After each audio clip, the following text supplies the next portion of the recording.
खास है। और खास वो दिन भी था जब संत कबीर को सिकंदर लोधी के पास ले जाया गया।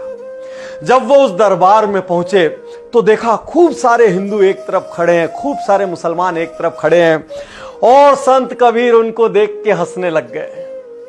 महाराजा सुल्तान हैरान, क्योंकि इतनी सारी शिकायतें हिंदू मुस्लिमों ने की थी उनके खिलाफ और उनको यहां पर दंड देने के लिए बुलाया गया था। लेकिन कबीर तो कबीर थे, हंस रहे हैं, मुस्कुरा रहे हैं, ठाका लगा रहे हैं, यूं व्यंग से इधर उधर देख रहे हैं। सुल्तान ने आश्चर्य से, विस्मय से पूछा, क्या बात है भाई, यहां तुमको दंड देने बुलाए, ऐसे हंसने की क्या बात है?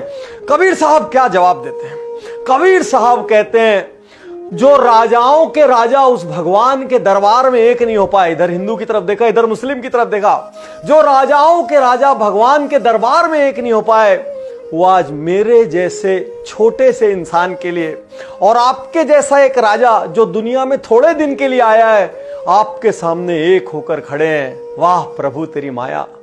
कबीर किसके थे? किसके थे कबीर? हैं जब वो जिंदा थे, हिंदू भी उनके अगेंस्ट, मुसलमान भी उनके अगेंस्ट क्यों ना होते? पूरी कुप्रथाओं की, कुरीतियों की धज्जियां उड़ा के रख देते।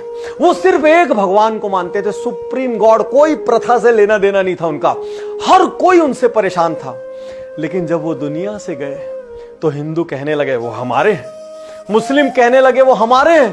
अरे किसके थे संत कबीर? वो सबके थे, वो सबके अंदर हैं। हर इंसान जो अच्छा सोचता है, हर इंसान जो अच्छा जीवन जीना चाहता है, कबीर सबके हैं। कबीर जैसी सोच को कोई सीमाओं में बांध सकता है भला?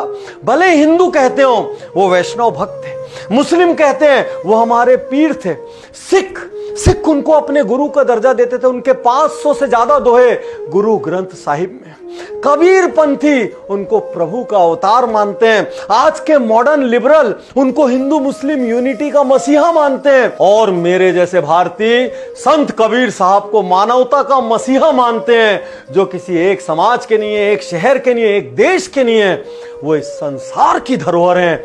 और ऐसे लोगों का जन्म विरले ही होता है। आज मैं आपको देखिएगा, ये है पवित्र कबीर सागर, 11 संपूर्ण भाग सहित खेमराज श्री कृष्ण दास प्रकाशन मुंबई। कबीर सागर का ये प्रथम खंड कबीरपंथी भारत पथिक युगलानंद बिहारी द्वारा परिष्कृत। अब 59 पृष्ठ पर देखिएगा, वही ज्ञान प्रकाश चल रहा है, ये बोध सागर का अंग है। कबीर पुरुष एक वहां छिपाए, कबीर पुरुष एक वहां छिपाए, सत्य पुरुष जगदास कहाए। वही परमात्मा सतपुरुष ही संसार में आके दास कहाया, और कबीर पुरुष एक वहां छुपाए। ये कबीर पुरुष एक हैं, इन्होंने अपने आप को छुपा रखा है, और वही परमात्मा खुद जगत में आके दास कवावे, कबीर दास है। और धाये चरण गौ अति सुखचाई, हे प्रभु हम परचे अब पाई।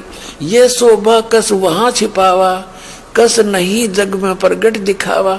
अब धर्मदास ने पूछा, ये भगवान आपकी यहाँ जो शोभा देखी मैंने, एक रोमकूप में करोड़ सूर्य में 1 करोड़ चंद्रमा साकार मनुष्य दृश्य हो, और आपने यह नीचे क्यों छुपा रखी थी अपनी शोभा? भगवान ऐसे गुप्त क्यों गए?